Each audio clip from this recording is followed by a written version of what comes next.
Добрый вечер. В эфире Prime на телеканале АТР. Это время, когда мы говорим о наиболее важных для страны темах и разговариваем с наиболее значимыми людьми. Сегодня у нас такие себе премьеры, потому что люди, которые пришли ко мне в гости на мой Prime, никогда не были, оказывается, на телеканале АТР, хотя мне ментально близки и нам всем, наверное, больше, чем все остальные. Это ветераны войны с Россией. Александр Матиш, ветеран войны, ныне он бизнесмен. И Сергей Сергеевич, позывной Сайгон, он писатель. Такая скромная, обаяние интеллигенции ветеранской. Вот.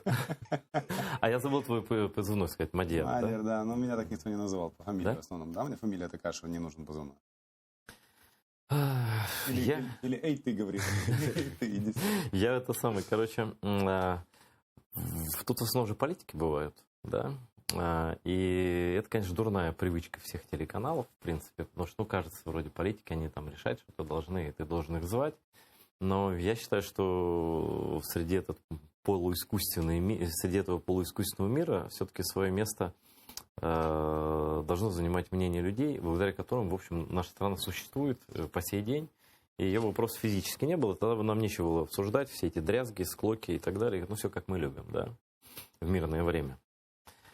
Мы поговорим, как это ни странно, еще и про кино с этими людьми. Потом вы узнаете, что их связывает с кинематографом, вот, кроме всего прочего. А начнем мы с новостей политических. Хочу с вами обсуждать политические новости. Вы не против?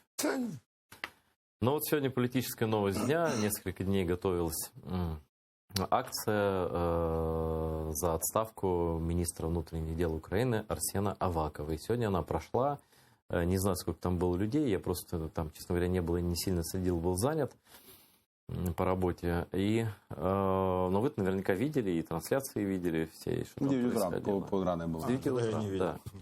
Но смысл знаете, по крайней мере, да? И вот что для вас это противостояние активной такой части тоже ветеранов, кстати, тоже, да, в том числе, неприятие Арсена Авакова как персоны на этом посту и требование его отставки. Вот вы за, против, совпадают у вас мнения на это? Нет? Вот. Давай, Серега. Да, интересная такая тема. Вопрос в том, что Арсен Борисович, как министр, вот мне лично сложно сказать, чем он меня сейчас здесь не устраивает, если мы говорим исключительно о общественной безопасности, да. Мы страна, которая воюет 6-й год, страна, в которой мы только за 6 лет подошли наконец-то к уличным перестрелкам, да, вот, которые случаются периодически. И какой долгий период времени там как-то более или менее все держалось на плаву. Но я думаю, что проблема не в Арсене Борисовиче, а в целом в некомпетенции кабинета министров. Это мое личное мнение. Конкретно Авакова вот закидывают люди, которые организуют акции против него, что вот полицейское насилие, беспредел, безнаказанность и так далее, да? Да. Вот конкретно ему. Это не в целом Кабмину, тем более, что он уже в каком Кабмине министр, да? А что касается этих претензий, насколько они оправданы? В цивилизованной стране с развитым гражданским обществом, да, с работающей судебной системой, такой министр должен был уходить еще, наверное, я просто навскидку, я не помню там всех факапов, но вроде навскидку я вспомню самый давний, это когда полицейская наружка, да, там, или кто-то еще, когда они друг друга там покрошили 6 человек. В Княжичах. В Княжичах, да, это было. То есть это ну, с того момента... Это в Норвегии, наверное, да? Должно было. В Норвегии, наверное. Да, но мы же не в Норвегии как-то с самого начала. Да, есть примеры, когда министры внутренних дел уходили в отставку, закупленный Мерседес просто, и все. Вот. Есть и такие примеры в европейской практике. У нас таких примеров нет, и как видите, что той части общества, которая называет себя активной, им приходится выходить для того, чтобы отправить кого-то в отставку. Я не знаю, это такая игра с разных сторон, в которых непонятно, что после этого случится. Ничего или позиции Арсена Борисовича станут сильнее. Вот. Потому что каждый раз, когда происходит какой-то движ вокруг Авакова, Аваков остается на своем кресле, его позиции укрепляют. Знаешь, как это со стороны выглядит, со стороны людей, допустим, хотя хорошо, даже посмотрим потенциального, ну не потенциального, реального врага, с которым вы воевали, да? Потенциально имею в виду там большую войну, например, да? Но вот даже та война, которая идет там 7-й год, они смотрят на нас и видят, да? Вот для них Аваков это пугало такое бандеровское, да, кровавый там Путина чуть не на 3 буквы посылал, там и матом крыл. И вот против него там какие-то тоже бандеровцы, да, вот типа украинцы друг с другом, да? И как это им? Хорошо, плохо, вот с точки зрения русских? Знаете, с точки зрения русских, это как, ну, на мой взгляд, это как комплекс какой-то меньшей стоимости. Мы очень сильно оглядываемся на то, как русские реагируют на то, что происходит у нас. Ну, просто, знаешь, я не оглядываюсь, но просто когда они радуются, мне стрёмно. Да пусть радуются. Серьезно? Да куча людей русских перед тем, как умереть на войне, они улыбались. Да пусть все радуются. Ну. Александр Матиш. Я думал, что у нас разные с тобой позиции будут, если честно. Я тоже считаю, что давайте... Первое. Вот прошла акция против Арсена Борисовича. Ну, там ваши друзья, побратимы же тоже наверняка были. У меня в моем кругу есть люди, с которыми у нас сложности в общении из-за того, что у нас разный взгляд на вещи. Что дальше? Ну вот, вы вышли на акцию, сожгли бобик, там, да, милицейский. Там какой-то мужик себя поджег. Результат какой? Аваков ушел? Но на мой так просто взгляд аналитический, он и не мог уйти. Окей, тогда зачем стрелять из пушки по воробьям? Первый вопрос. Второй, ну, наверное, они имеют в виду накопленный эффект, что вот если протестовать, указывать на то. Представь, если бы, Айдер, если бы это все, всю эту экспрессию направить в конструктивное русло. Ну, давай будем откровенны. У нас такое количество чвар, мы об этом разговаривали с тобой до эфира, между собой, что уже непонятно, кто не зашкварился. В одной компании зашкварился один, в другой. Все плохие. Тот за Авакова, тот против. Вышли голосовать сегодня люди против... Они имеют право высказать свою позицию. И хотя бы то, что их не покрутили, и не посадили, не поломали никому голову, как это было бы в России, это уже большой плюс в пользу Арсена Борисовича. Он мне не друг, он мне не симпатичен. Но давайте будем откровенны. Если разбираться в сортах, ты знаешь этот анекдот, просто у вас в эфире нельзя говорить, то это лучшего сорта из того, что есть. Посмотри, среди всего нашего нынешнего кабинета министров это единственный человек с ярко выраженным. А вот тут у нас с тобой уже разное мнение. Проукраинская оппозиция, мое мнение. Смотри, в той же полиции, которая служит патрульная полиция, у меня много друзей в патрульной полиции, есть огромное количество ветеранов. То есть ветераны против ветеранов. Так выходит. Мы почему-то во главу угла ставим конкретно одного какого-то министра. Ведь на самом деле, ведь не Аваков ездил в Княжичи стрелять, правда? Типа, вот, лично, непосредственно он сам. Тут больше речь идет, наверное, о том, что вся система исполнительной ветви власти, она как бы сама по себе не работает. Мы пробовали, 93%, если я не ошибаюсь, тех, кого люстрировали, восстановились через суд. Среди старых полицейских, тех, которых называют, да, там, милиционерами, среди старых полицейских есть люди, которые умеют раскрывать преступления, и среди новых полицейских, которых пытаются возвести в идеал и сказать, вот их не трогайте, они новые, есть совсем некомпетентные люди. Вот, нужно перезагружать систему. А поменять Авакова на... нельзя в рифму сказать, жаль. А поменять Авакова на не Авакова, да, то есть система останется та же самая. Что изменится? По большому счету. Я не против поменять Авакова. Несомненно, он не відповідає займаній посаді. Да, займаній посаді. Я не спорю с этим, и не спорю с тем, что его вот эти игры в сильную полицию часто в посттоталитарных обществах встают узурпацией власти и полицейским государством. То есть вот ваше мнение такое, да? Вот да. Многие ему тоже закидывают такое, что он суперминистр, создал суперминистерство. Но действительно, на фоне всего остального это выглядит работающей, достаточно вертикальной, мощной, военизированной структурой. Правильно? Такой силовой и достаточно серьезный. Самый большой уж точно, после армии, да? Вот. Что он действительно может стать диктатором, взять власть и так далее. Такие вещи слышал. Вот насколько это реально, на ваш взгляд? Пока это не случилось, сложно оценивать реальные шансы. Просто тут есть еще политическая актуальность этого всего действия, да, и политический момент этого всего действия. Вот. Я не знаю все рычажки, механизмы, которые вращают государственную машину. Но будучи самым долгим министром постмайдановской стране, я думаю, что Арсену Борисовичу там виднее. Уж он точно знает, какие винтики надо стопорить, и какие винтики надо задействовать. А когда, приходит солдат, как я на эфире, рассказывает, насколько реально, чтобы узурпировал кто-то власть, не знаю, честно. Ты не только солдат. Ты книги пишешь, ты анализируешь. Я смотрел твои интервью, там такая политическая аналитика, половину экспертов выгнал бы нафиг. Уже краснее. Уже Фонд спасибо. красный. Да, повезло, фонд красный.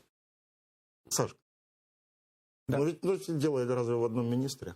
Не в министре.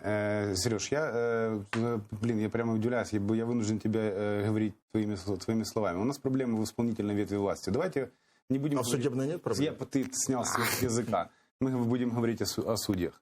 Я лично с этим сталкивался какое-то время назад, и это все управляется в ручном режиме. Либо, если ты хочешь, чтобы твое дело довели до конца, ты либо стоишь над душой судьи у ее помощника, либо ищешь знакомых, которые позвонят этой судье и будут это решать. Саш, ну, значит, если судебная власть гнилая, если она не реформированная и такая, можешь что угодно делать, любые танцы исполнять на любой ветви власти, если корень прогнил, это дерево никуда не... Все верно. Поэтому давайте не будем разбираться в сортах. У нас в стране огромные сложности, объективно. Экономически, поскольку я работаю в реальном секторе экономики, я понимаю, что плюс-минус происходит хотя бы в той нише, в которой работаю я. Да, Аваков, наверное, не самый желанный министр. Мы все хотим, чтобы был кто-то лучше. Почему нет желающих занять его место и сделать что-то лучше? Есть какая-то программа. Посмотрите, у нас Ульяна Супрун, ее особо никто снимать не хотел. Она запустила реформу. Где Ульяна Супрун? Дома? Дома.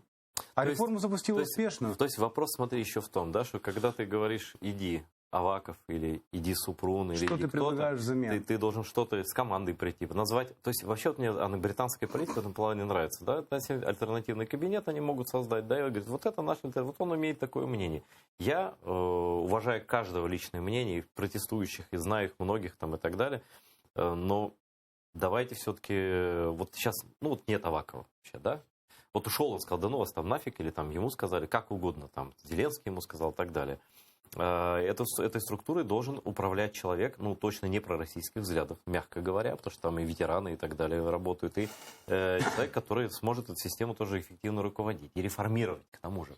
Я просто не вижу предложения такого. Может, есть предложение? Может, ты хочешь? Смотри, я не хочу, я не самоубийца. Смотри, Эдер, система будет реформироваться под что-то. Ну, какая? Ну, давайте мы, раз мы уже начали... Это под Конституцию должна реформироваться, Послушай, под закон, под реформу. О какой Конституции мы сейчас с тобой разговариваем, если большинство, превалирующее большинство граждан нашей страны не понимает разницы между ответственностью президента, Верховной Рады и Кабинета министров? Они не понимают, чем отличается исполнительная от законодательной власти. Я лично с этим сталкивался. Подожди, Серег, я сейчас закончу. Давайте будем говорить, у нас есть системная проблема, которая длится в этой стране на протяжении 28 лет. Сколько? С 93-го года, да? С 91-го года мы получили независимость. 28,5 лет в этой стране мы проживаем как постсоветское государство. Это есть постсовок. Вот. Никто же не реформировался. Послушай, Кучмизм, он жив и... Тогда давайте говорить не об Авакове. Ну давайте говорить не об Авакове. А давайте говорить о людях, которые не понесли наказание за свои преступления. Мой, например, сослуживец, мой командир Женя Завгородний, идеальный по честности человек. Я более порядочных людей не встречал. Он был одним из первых детективов в НАБУ. Из 70, которых американцы готовят. Я не буду говорить, сколько у него была заработная плата. Но у него заработная плата очень большая для наших реалий. Чем он уволился сам. На него ДБР завело уголовное дело после того, как он уволился. Я ему задал вопрос, говорю, Женечка, что НАБУ не работает? Он говорит, слушай, мне для того, чтобы качественно подготовить к суду, он занимался судьей Чарльзом, кстати, если я не ошибаюсь, этим чуваком, который через окно сбежал. Говорит, мне для того, чтобы качественно подготовить доказательную базу, юридически обґрунтовать, подготовить документы, мне нужно 3 детектива. И тогда у суда тогда не будет аргументов, за деньги нельзя отпустить этого человека. Говорит, а у меня каждый детектив имеет по 5 дел. И за каждое дело пришел чувак из прокуратуры, у нас есть показатели, мы должны по показателям работать. Говорит, я так работать не хочу. Давайте тогда разложим всю нашу структуру на составляющие и будем понимать. Мне вся эта история с митингами, я, еще раз говорю, я не симпатик Авакова. Я стараюсь смотреть на это безэмоционально. Но я вижу проблему значительно шире. И от того, что вы, все вместе, мы вышли, покричали, что изменилось? Вы Юлю с Рифом выпустили? Я считаю, что... Один из вопросов, которые задавали в Верховной Раде. Все верно. Мое личное отношение к тому, что произошло, это появление, например, нашего президента на эфире, который прогарантировал, которому неправильно внесли информацию. Это могла быть банально подстава Авакова. Я не знаю, как это происходило. Я за Юлю и за Рифа. А проблема заключается в том, что какого-то судью за взятку выпускают на поруки под домашний арест целодобовый при наличии стопроцентной доказательной базы суд. А каких-то людей, на которых доказательная база склепана из говна и палок, Их держат полгода в тюрьме. Ну, то есть закон не для всех равен. Все верно. Да? Вот у меня много друзей литовцев. У меня один человек, который был тогда в МВД, кстати, в литовском, сказал, что когда они в ЕС вступали, мне уже сказали, типа, вот вам типа полгода, чтобы все было как положено. Ну, ветви власти, там, правосудие, полиция и так далее, новые люди, иллюстрации, все такое прочее. Они собрались, сели вместе, сделали это за 3 месяца. И они в ЕС, и самая передовая сейчас страна из всех стран, бывшие страны, уже опережают многие страны старой Европы. Слушай, Просто по развитию. Почему у них так получается? Почему у нас так не получится? Ну, пусть это Серега. Скажи, ты знаешь это? А я знаю ответ, потому что... Я не знаю ответа, просто ответ насколько системный, что все равно в конце... Почему у нас ничем... Да потому что мы Азия. Да потому что мы Азия. Все, вот мой ответ, потому что мы Азия. Азия, привыкшая, в которой может любого чувака взять на полгода, закрыть без доказательной базы, которому могут опустить почки в райотделе, девушку, которую могут изнасиловать в этом же райотделе. Вот. Мальчик, ребенка, которого можно застрелить, бизнес, который основывается на системе откатов, государственное управление, которое основывается на системе смотрящих. Вам не кажется, что это Азия, глубокая, беспросветная Азия? Это точно не Европа с законами, с судами и со всем прочим. И в конечном счете, вот если долго-долго разматывать, почему у литовцев да, а у нас нет, потому что мы Азия, потому что литовцы в 91 году не говорили, хотят они Советский Союз или хотят они в Европу. Они развернулись и ушли. А мы до сих пор ведем дискуссию. Смотрите, вот хорошо, что я это сказал. Мне никаких подводок не нужно больше, потому что сегодня опубликовали социологический опрос. И сейчас мы будем говорить о почве, о народе, откуда все растет, об избирателях и наших с вами соотечественниках. Начнем с Европейского Союза. Более 40% украинцев считают, что Украина должна вступить в Европейский Союз и стать членом Евроатлантического альянса. Это КМИС, значит, 40, да не то, что больше 40, 46,1% респондентов считают, что Украина должна идти в направлении вступления в Евросоюз. Теперь, внимание, вторая цифра. 28,3% опрошенных ответили, что страна должна остаться самостоятельной, то есть не вступать в Европейский Союз и не присоединяться ни к одному союзу вообще. Еще 13,1% считают, что Украина должна вступить в Евразийский экономический союз и, соответственно, с Россией, ну, в таежный вот это. То есть эти люди просто туда хотят, ну Путин, приди, грубо говоря. А 28% так и не поняли, что, насколько мне понятно, что, Украина вот между, она уже пыталась быть, и это закончилось, мы знаем чем. Это уже про НАТО опрос, да? Про НАТО чуть меньше, но тоже.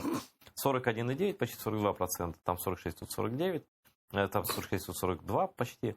Респондентов полагают, что Украина должна стремиться стать членом НАТО. И это, мне это считается очень позитивная цифра. Но при этом 34,7% считают, что государство должно быть нейтральным. Опять ничего не поняли про войну, про нейтралитет рядом с Россией.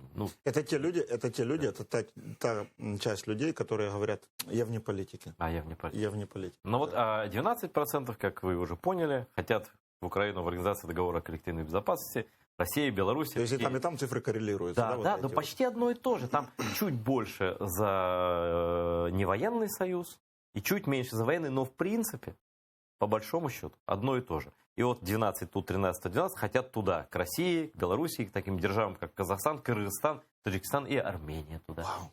Ну, классно. Элита. Но вот как это оценивать? Я вот тут, как говорится, с какой ноги встать? Мне кажется, что почти половина четко за НАТО и ЕС, это очень много на фоне того, что было. А с другой стороны, вот как ваше мнение? Говори. Айдер, давай будем понимать, что война в этой стране коснулась очень малого количества жителей. Прямо или опосредованно. Ну, по твоим вот подсчетам, ментальным таким. Для людей, которые вовлечены в то, что происходит, не более 20%, на мой взгляд. Которые четко... У меня на 5 меньше моя цифра. Где-то, да, можно посерединке взять 17 и будет... Вот, это люди, которые, у которых в семье кто-то служил, воевал. Люди, которые видели войну своими глазами и вынуждены были переехать на большую землю, на неоккупированную территорию. Есть люди, у которых кто-то погиб, есть люди, которые занимались волонтерством или каким-то образом с этим сопряжены. То есть они делают какую-то работу, там, например, работают на военных предприятиях. Вот таких людей, на мой взгляд, там, до 20%. Все остальные люди, зачем далеко ходить? Моя бывшая теща прекраснейшая женщина. Правда, замечательный золотой человек. Когда началась вся эта кухня, я пошел служить, она говорит, наш ты пришел. Она живет в Черниговской области. Она говорит по-украински. А что ты дописал? Слушай, ты сам в своих интервью говоришь, что ты Майдан не понимал. Я не понимал Майдан. Ты был не за Майдан, я а не потом за- оказался... Вот объясни мне вот это, вот, Саш, объясни мне, вот я тебя Очень тогда простая, спросить. очень простая Слушай, я логика. с собой сравню. Я жил в Мордоре, я переживал, там смотрел ночами это телевидение Майдан. Я приезжал сюда 4 раза, сам просто быть, Можно я видеть на это. примере А тебе ты в расскажу? Киеве жил, и тебе было все. Можно на примере тебе как такое расскажу? может быть? Ну, Вот смотри, мы с Серегой, мы друзья. Мгм. Мы можем ругаться, у нас могут а не вы до или после? Или во Мы время? познакомились после того, как... В 16-м или в 17-м Да, году мы наверное. познакомились. В 16-м. Мы с ним друзья. Наши позиции могут не совпадать. Мы можем ссориться, ругаться. Но если к нему в дом будут ломиться какие-то плохие люди с намерением сделать ему плохо, я без вопросов возьму свое зарегистрированное оружие, приду и отстрелю им ноги. Потому что он мой друг. И также... Конечно, это работает И реверсивно. да. то же самое ситуация с Майданом. Я занимался бизнесом. Я не понимал, мне некогда... Был вне политики. Вот вроде... Ведь нет, Да. чувак, я был пророссийски настроенный, помимо А всего. ну-ка расскажи, как интересно, как это У было. меня мама из России, из Белгородской области. Папа у меня родился и вырос в Крыму. Я все детство провел в Крыму. Первая моя супруга жила в России. И я часто там бывал. Для меня Россия, деды воевали, это было не просто не пустым звуком. 9 мая. Так там, точно, да, отличный повод набухаться. Вот. Да. И для меня это было не пустым звуком. Для меня русские братья. Я ездил, меня там встречали, меня там любили.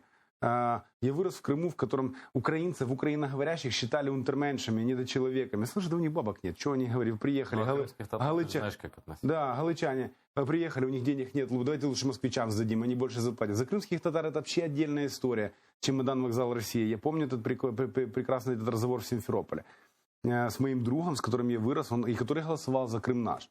В итоге я сказал, что я приду, и обязательно он мне за это ответит. Ну-ка расскажи, интересно. Что? Про Крым. Есть такой у меня друг, я не знаю, я надеюсь, что он это увидит, Денис Королев, который заболел онкологией, приехал ко мне сюда лечиться. Жил у меня в квартире.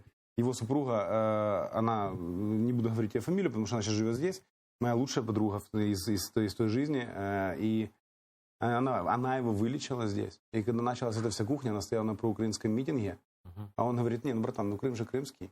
Я говорю, ну жди. Я говорю, у меня память хорошая, и здоровья достаточно. Я доживу до того возраста, когда я приду и задам тебе этот вопрос. Так вот, я был в России в тот момент. Но когда вошли войска в Крым, прости, я вырос в Крыму. И какое вы имеете право заходить на нашу территорию? У вас своя возня, у вас Чечня, которую вы оттяпали у Ичкерии. У вас есть там вся эта кухня. Подождите, пацаны, вам скоро Западную, Восточную Сибирь отдавать. Вы еще просто не сообразили. А когда ты понял крымских татар?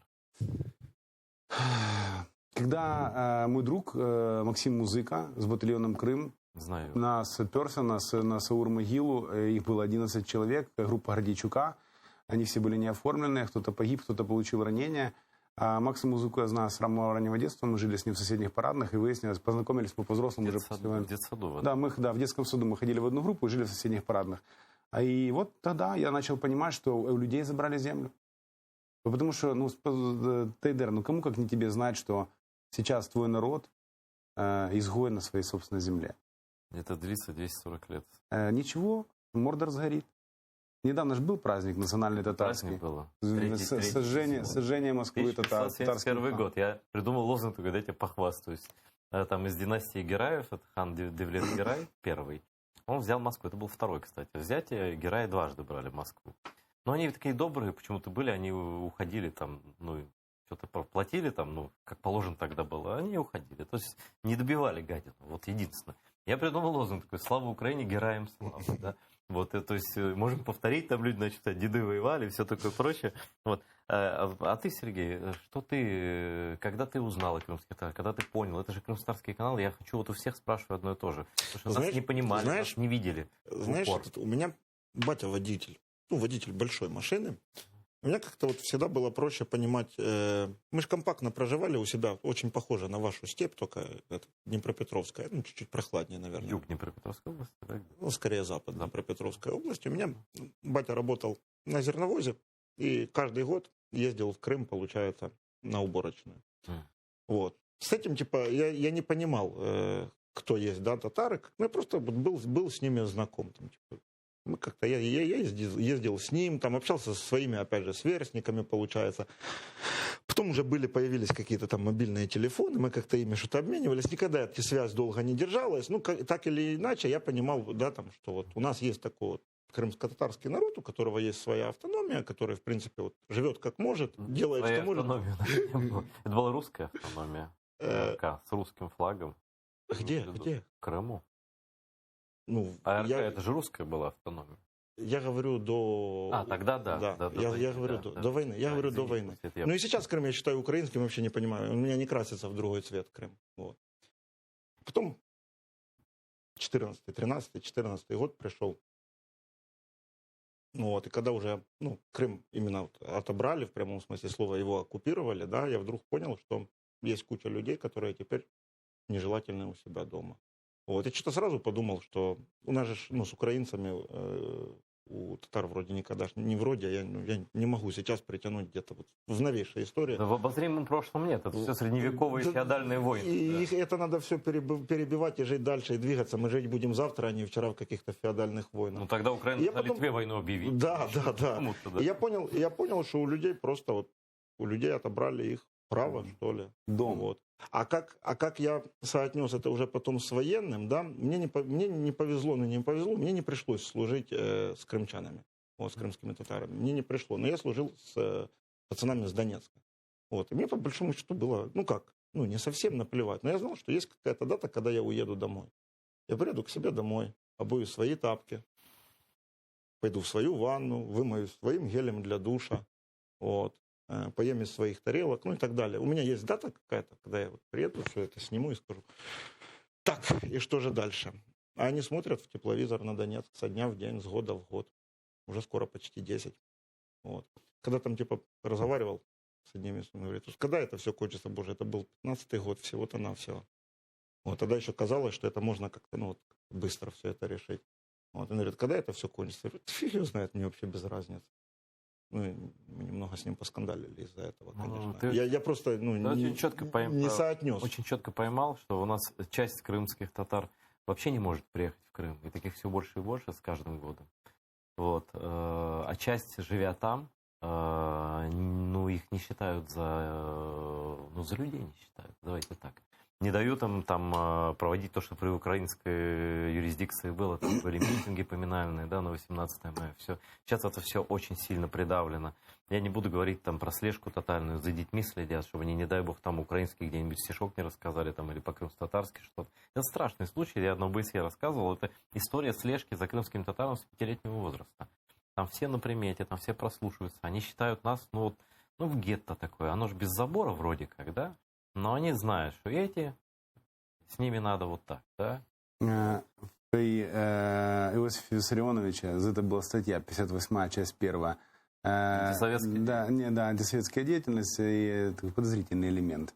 Читал газету «Правду» и подозрительно улыбался. И скоро к этому придем. Знаешь, в Советском Союзе были советские народы, а были антисоветские народы. Вот мы, такие украинцы, патриотичные крымские татары, это были, конечно, антисоветские люди, и они нас на нюх просто, они нутром чуют, что мы враги, и поэтому что они делают? Они вытесняют крымских татар всеми возможными способами, уже десятки тысяч людей тут.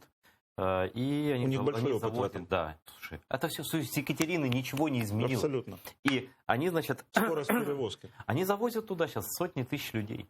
Это вообще-то описание геноцида. Вообще тут была Лиза Яськова, глава парламентской делегации в ПАСЕ, украинский депутат.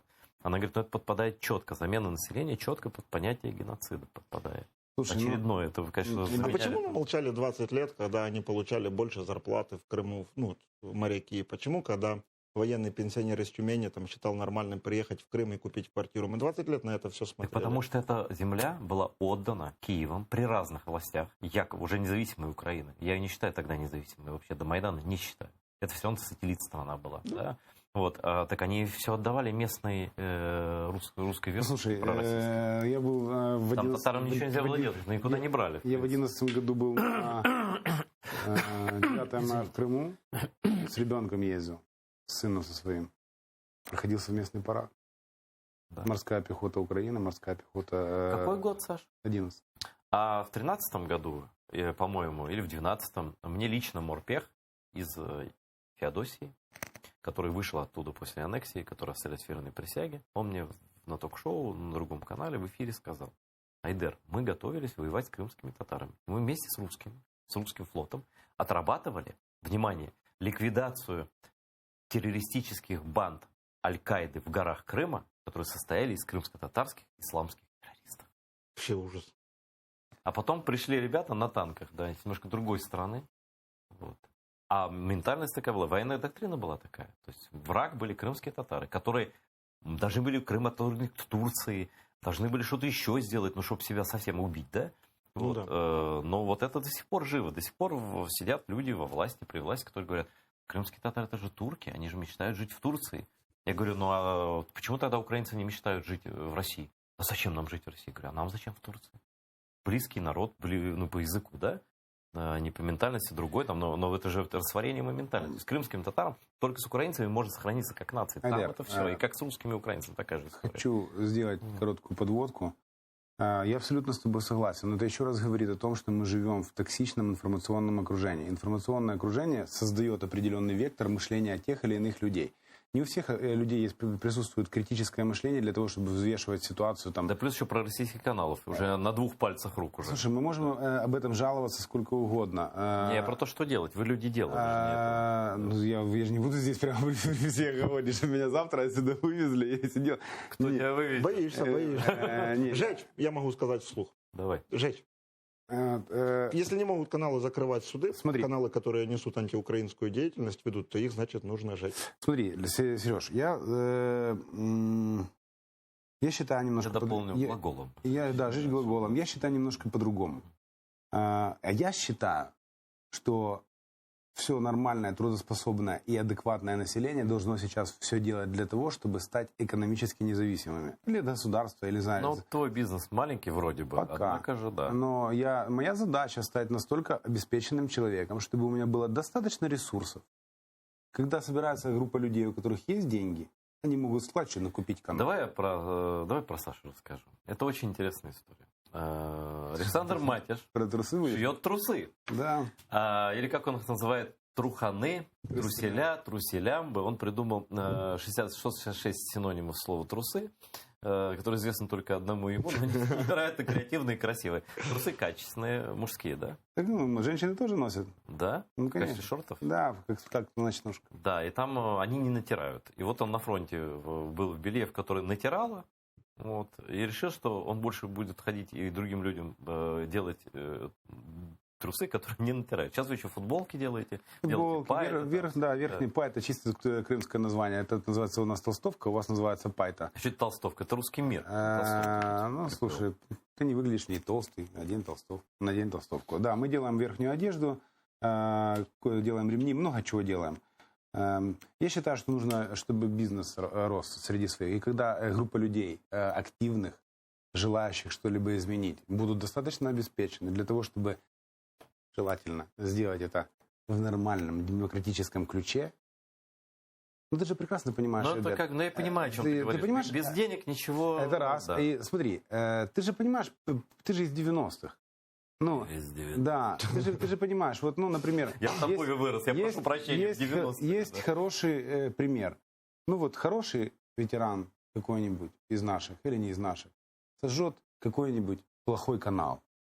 Ты представляешь, какая картинка для мира со стороны русских? Посмотрите геноцид русских. Эти каналы... Вот тут мне наплевать. Тут я совершенно солидарен с Серегой. А иногда они сами горят, как Москва. Ты знаешь, что Москву никто никогда не палил. Они всегда подпаливали сами, а потом искали виноватых. Мы же вроде о глаголах, мужчины. Смотри, давай мы... Прячем спички. Окей, прячем спички. Конечно, я за то, чтобы эти каналы горели. Желательно, чтобы они горели от коротких замыканий или от других каких-то вещей. Мне очень хочется, чтобы люди, которые отождествляют себя с Россией, собрались и наконец-то уехали на свою историческую родину. Обрели счастье. Да, там много места очень. Ой, за Уралом я был. Вообще ты знаешь, нет. Но когда я начинаю это говорить, я всегда вспоминаю народ Ханты, народ Манси, якутов и так далее. Мне всех жалко. Я не понимаю, где их размещать. Вот. Слушай, да мест валом. Там болото под Питером такие, что мы... Хотя это что же Финляндия выбрала? Ингерманландия, да. Ладно, давайте не будем жечь. Новая земля. Там достаточно пусто, там белые медведи, их любимый зверь. Прекрасно. Архангельский край вообще замечательно. Кстати. Белая ночь. Да, вот. Поэтому я думаю, что все-таки я выбираю путь каких-то демократических институтов. Для меня это очень важно, потому что сделать на разрыв движения, там что-то сжечь, это, конечно же, круто, весело и очень Но быстро. это не системно. Я понимаю, это очень, тоже важно, но не... То есть важны все и факторы, очень быстро. Мы молодцы, мы победили. Вот с Серегой об этом вчера разговаривали в контексте войны. Когда в масштабе фронта, вот есть фронт, линия фронта. На фронте решает... Кто у нас, Сережа, решает на фронте? Арта решает. Артиллерия.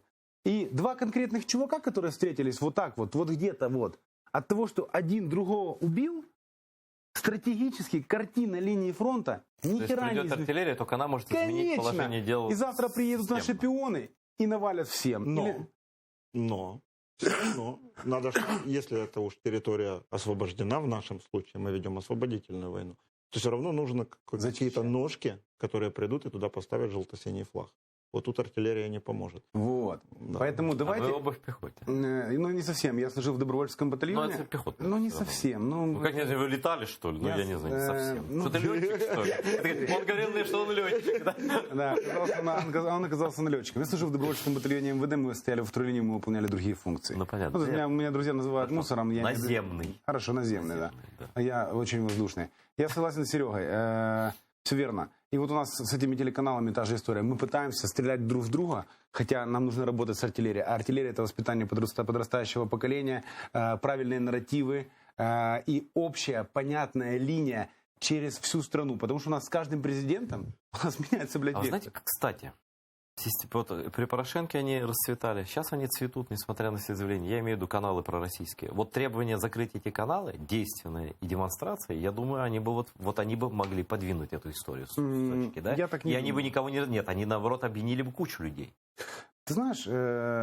Которые, придя на этот митинг, тут бы уже все между собой бы пересрались. Ты знаешь, Наш военный тайна. это одна из особенностей украинской ментальности.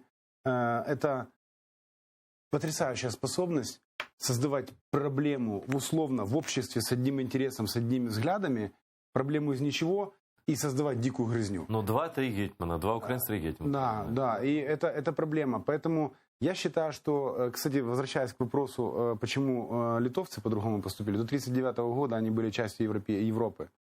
Но они были и государством европейским еще до того. Полноценным. А давайте посмотрим на Украину. Украина была разделена. Потом в 1939-м... Голодомор. Да, Голодомор. Голодомор – это отдельная Депортации. Замещение населения. Так, короче, давайте мы перестанем ныть. Вот, мы всех победим. Да, мы однозначно. Зубы надо. Так, у нас 10-13 минут остается. Вау. Я хочу всем сказать, что мы сидим тут с кинематографистами. Мотографисты, вот сейчас они расскажут, что их сподвигло, где они ударились обо что, как их жизнь киданула в кинематограф.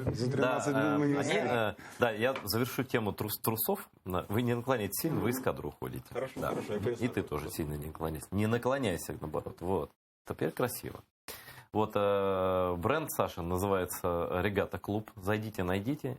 Регата Клаб, да. Ну, клаб по-английски, да, ну что, блеснул. Да. Регата Клаб — это такие эксклюзивные труселя и другие мужские хорошие прибамбасы, за качество которых он отвечает. Я гарантию даю год на трусы.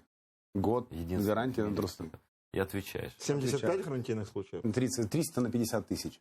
Около 300 на 50 тысяч. 50 тысяч трусов уже продал? Да. Так ты крупный предприниматель. Братан, никому не говори. Прибедняться — это наше все тоже, да? Угу. Ну, ты бизнесом не занимаешься. Я книги написал. Ну, книги и кино. Ну, тоже, знаешь, вот тут сидит, так сказать, вот буржуазия, а тут богема. Богема тут сидит. Короче, богема буржуазия. В общем, ребята решили снять фильм. И не просто фильм, а сериал. Они сами все сейчас расскажут. Покажу маленькое промо, как это называется? .0. .0, да. Тизер проекта .0, а потом ребята расскажут. Посмотрите все. Я смотрел, попридержу свой язык пока. Давайте посмотрим тизер, а потом пацаны расскажут.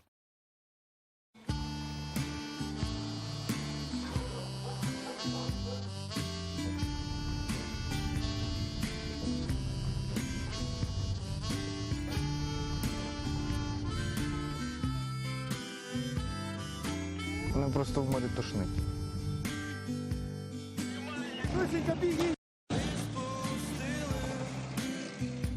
Так ти укроп?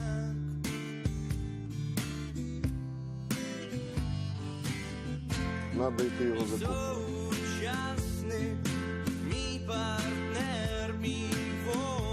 Я придумал, я знаю, что я сделал.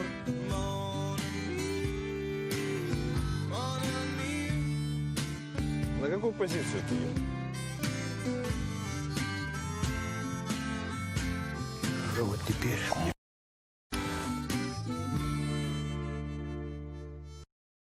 Ну вот, написано «скоро».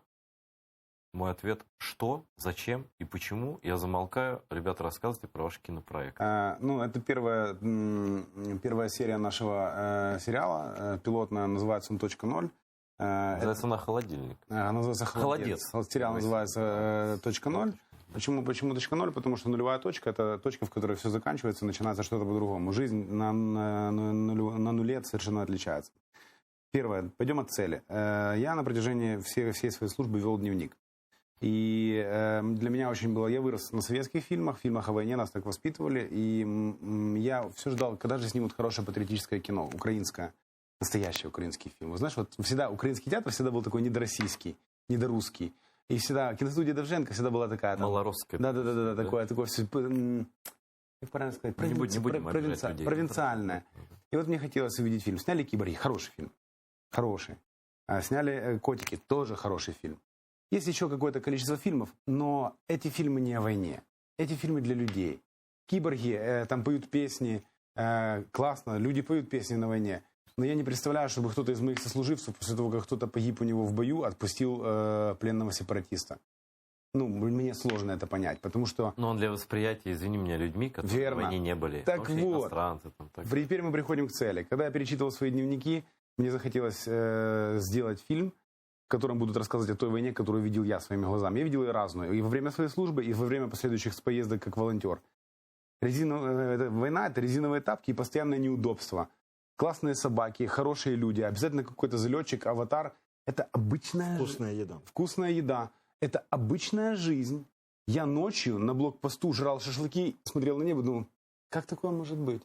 Или варил солянку, например. Это совершенно другой мир.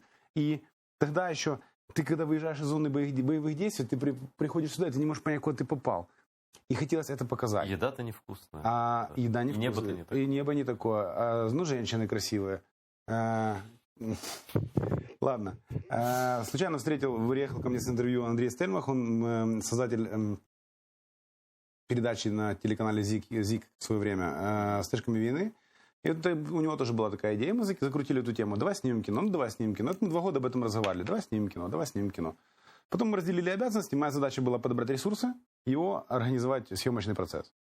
К моменту, когда все это получилось, Андрей написал сценарий при помощи других людей, и Серега помогал ему в написании сценария из задания Вектора. Вы вдвоем со Стерлингом писали? Нет. Там писал Андрюха и профессиональный сценарист. Я фамилии этих людей не знаю, они помогали ему, потому что мы все делали сами. Денег у нас не было. Я скорее смотрел сценарий для соответствия. Да. Понятно, да. Серега дал... Серега, первая серия, «Холодец», это Серегина реальная история, которая произошла в полосе ответственности 93-й бригады, конкретно в месте, где стоял правый сектор. Эта история имела место быть. И когда нашлась съемочная группа, мне Андрюха сказал, слушай, давай снимем. Ну, давай. У меня были какие-то... Именно вот эту первую серию сериала, который вы видите. Так точно, да. Мы снимали. Я взял все деньги, которые у меня были, купил на них еды, организовал бензин для переезда, договорился с полигоном, где мы это все снимали, взяли лопаты, взяли свое оружие, поехали, выкопали ВОП, отсняли там все. И 5 дней протусовали. То есть вы позицию вот эту точно сделали, как она Там было 2 позиции, просто вы не увидите в фильме. Там мы рыли отдельную позицию на полигоне, где холостых патронов нет, мы приехали со своим оружием. Холостые у нас были только на пулемет, если я не ошибаюсь. Все остальные патроны мы привезли с собой. И из своего оружия мы стреляли своими боевыми патронами, но сколько это можно делать только на полигоне, где можно стрелять, нам нужно было вырыть... то есть вы все звуки выстрелов соответствуют действительно? Абсолютно.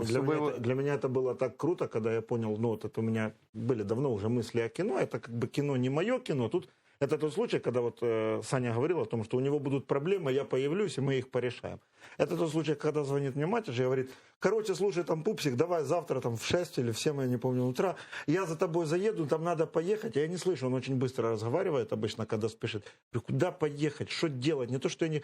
В кино сниматься. В кино, так в кино. Что взять с собой? И вот и мы когда приехали, когда я понял, что мы будем стрелять настоящими патронами, это будет все писаться, то есть на звук, это классно, потому что я раньше всегда думал, что нельзя в кино вставлять чужие звуки. Не то пальто. Все фильмы про войну, которые вы слышали, звуки другие. Я просто видел, как подмонтируются звуки, поэтому я так думаю, что Голливуд в этом преуспел куда сильнее. И есть же, опять же, там, насколько я понимаю, у киношников какая-то общая база звуков, с которого можно что-то понятно, да. что-то вытянуть. А тут Нельзя этого делать, потому что вот первое несоответствие, когда чужие звуки в бою. Вот. Их нельзя накладывать сверху, типа. И мне так всегда хотелось писать настоящие звуки. Вот одну ремарочку сделаю. Ребята сделали первую серию, но она не полная, она вообще серия стандартная 26 минут для 25, да. 25, да, 26 минут. Но неважно. Они сделали 15 минут, это где-то 10 минут вот этого сюжета из жизни Сереги военной. Из жизни войны. Из жизни войны, да. Там из жизни тоже и репортера, который сам себя играет в Стельмах, да. Вот, как он попал на передовую впервые там, и так далее. И они сделали вот фильм, потом чуть-чуть фильм про фильм, в конце, как они снимали вот это все. Backstage, и все да. это вместе 16 минут занимает. Вы можете в Ютубе просто забить прямо сейчас. Вот вы просто не пожалеете.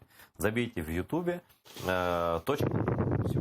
И посмотрите, это вот даже не первая серия, это это часть первой серии, правильно тогда сказать? Да. А какие планы по-наполеоновски? Значит, Скажите. коротко, план наполеоновский. Мы будем снимать 10 серий сериала. Каждая серия – это отдельная история, которая будет обыгрываться людьми. Основной костяк будет тот же, будут вводиться новые персонажи, и в процессе этой серии и этой истории будут раскрываться либо один, либо несколько персонажей. Все они профессиональные актеры? Все. В нашем съемочной команде было только 2 человека, которые не служили в зоне боевых действий. У нас звукачи были экипаж танка, который воевал на Мариупольском направлении в 2014 году. Это механик-водитель, командир танка, одного танка и наводчик. У нас все, без исключения, кроме Ростика и кроме Андрюхи, Андрюха военный журналист. Один человек у нас не был. А сколько вот вы сняли серию? Насколько это дорого, если можно сказать, примерно хотя бы, и сколько людей этим занимаются? $1500 обошлись затраты. Никто не заработал денег. Все деньги, которые были потрачены лишь только на ремонт оборудования, потому что мы испортили оборудование, на еду и на бензин. Мы потратили $1500, и мы оплатили монтаж еще, потому что у нас были проблемы потом с монтажом. Серия, ну хорошо, серия $1500? Да, вот это вот. Ну, то есть, грубо говоря, если бы она была полная, то 3. Ну, условно, да. Разве можно снимать? Это достаточно качественные съемки. Я смотрел там по видео, там по... А мы договаривались со всеми своими, а что нет? То есть люди бесплатно работают? Никто никому ничего не платил. Вот. Никто никому ничего не платил. Горизонтальные связи. Вот. И наша задача сейчас собрать средства, найти инвестора и либо запустить краудфандинговую платформу типа Спільна-кошти, на которой мы сможем собрать средства на съемку 10 полностью. Ну, вообще, знаешь, вот это настолько... Я просто шокирован такими цифрами. Даже если умножить эту цифру на 5 и снять, в 5 раз сочнее, круче, какие-то, привести что-то там, да, это все равно не огромные деньги для кино, но это, мягко говоря, не огромные. Это никакие деньги для кино. Наверное, найдутся люди из бизнеса, там, ветераны тоже, кто-то поможет. Очень и краудфандинг, почему нет? Кто-то внес такую сумму, кто-то другую и так далее. Посмотрите все эту первую серию, посмотрите это. У ребят, я уверен, получится. Мы сейчас хотим, нам помогает фонд «Повернись живым», конкретно Оксана Коляда, Ира Турчак, Яна Холодная. Это люди, которые не оставляют нас, они подсказывают нам варианты решения этого вопроса. Но мы будем искать деньги самостоятельно. Если же мы деньги не найдем, мы скинемся И будем снимать дальше. Мы все равно будем снимать. Но это решение уже принято. Знаете, чуваки, еще хочу сказать. Вот кто нас сейчас смотрит и будет смотреть и слушать ребят там в других каких-то программах, где-то там в Ютубе, неважно. Вот это, мне кажется, тот случай, когда дело чести вот просто сказать, возьмите меня в этот проект, да? Вот, пожалуйста, не киньте меня, дайте мне $1000 или $10 000 или $15 000 внести, чтобы только я вот там был в титре, потому что это первый фильм, который снимают сами, люди, которые воевали и сами в нем играют. И играют они, когда Бабченко посмотрел, да, значит, вашу серию, он мне звонит, я ему тоже отправил ссылочку из Ютуба вот эту, он говорит, ничего себе, Сайгон с Матишем актеры.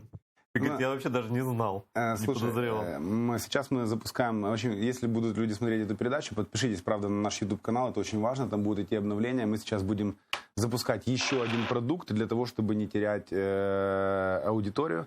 Мы будем рассказывать, и мы будем в процессе съемок, мы будем делать короткие ролики о том, как же мы снимаем наш фильм. Все, не спойлерю. А что, нормально? Нет, ну тот случай, когда надо. Мы запланировали начало съемочного процесса на конец июня, начало июля текущего года.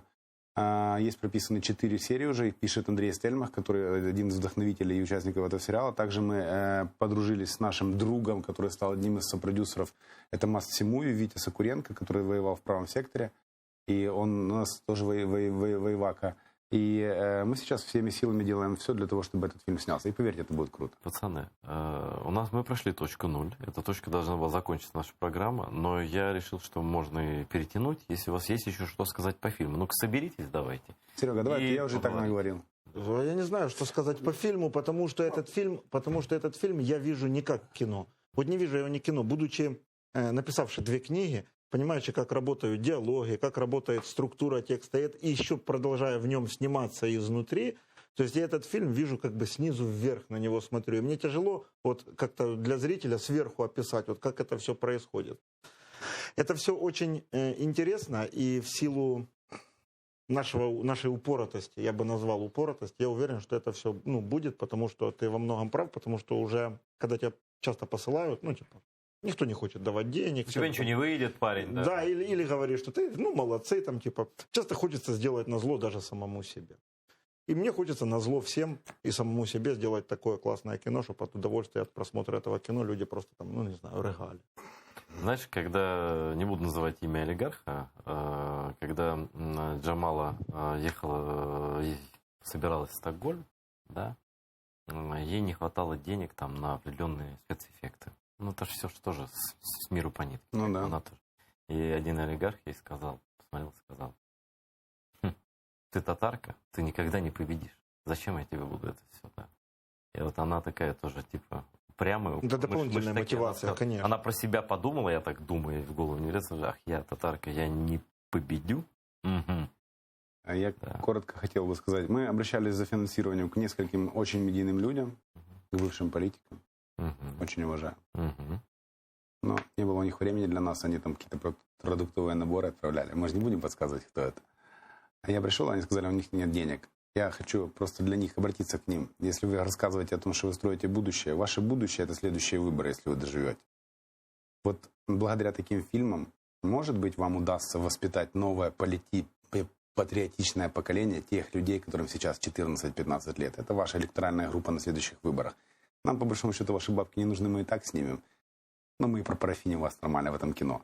Поэтому мы делаем цель нашего кино не просто побаловаться и посниматься, повеселиться. Цель нашего кино, чтобы вот эти ребята, которым сейчас 14-15 лет, чтобы они поняли, что страна Украина, которая в разы меньше сильной России, в состоянии показать такой волчий оскал, что они больше сюда никогда не зайдут. Чтобы русский мир не засал обратно, грубо говоря. Сейчас у нас такой шанс, вот мы за эти годы, да, так от них, особенно молодежь, отстранилась, и сейчас нужно этот добивать, как в боксе, да, или там в боях без правил, да? Не знаю, добивать, потому что если сейчас отжаться, так значит встать, как в Советском Союзе, помнишь, был, Запад вроде его победил в холодной войне, такая, ладно, пошли, вот вам ядерное оружие, вот вам окорочка, и вырос опять медведь, да, мы не должны, русский мир это агрессивная среда, с ней нужно бороться только, хотел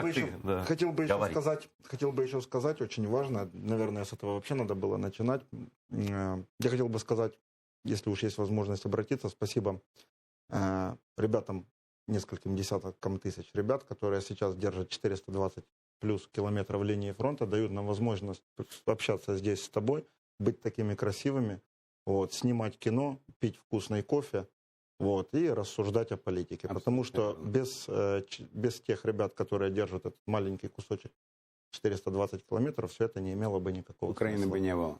Да. И спасибо, что они находят в себе силы это делать год за годом и делать это качественно. И не скулят. Спасибо, Саша. Спасибо, Серега. Эти все слова я уже лично могу адресовать моим собеседникам, которые сейчас видите на экранах, Александру Матишу и Сергею Сергеевичу Звоной Сайгон. Ребят, спасибо, что пришли. Для меня это всегда отдых душой и сердцем. Я смотрю, нас везде смотрят и в Ютубе, и в Фейсбуке и так далее. Я думаю, что все-таки мы не зря провели этот час. Вообще смотрите АТР.